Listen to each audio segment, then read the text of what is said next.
Hello guys, it's me again. I'm sharing another memories we had during our last visit in the Philippines. So, in today's video, kasama ko po ang dalawang boys ko and my little girl. Yan, hawak-hawak ng aking panganay. Ang panganay ko at ang aking bunso.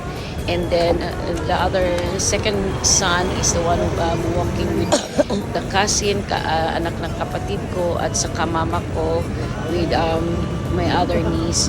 So yeah, binalikan po namin ang aming paboritong lugar ng aking mga anak when they were still little. Okay lang, ha? Kasi nung maliit pa po sila, we used to bring them here. Ayaw nila tong lugar na to. It's a dirty market. It's called Kugon in our place, Cagayan de Oro. And they don't really like to come into this to this place, kaso lang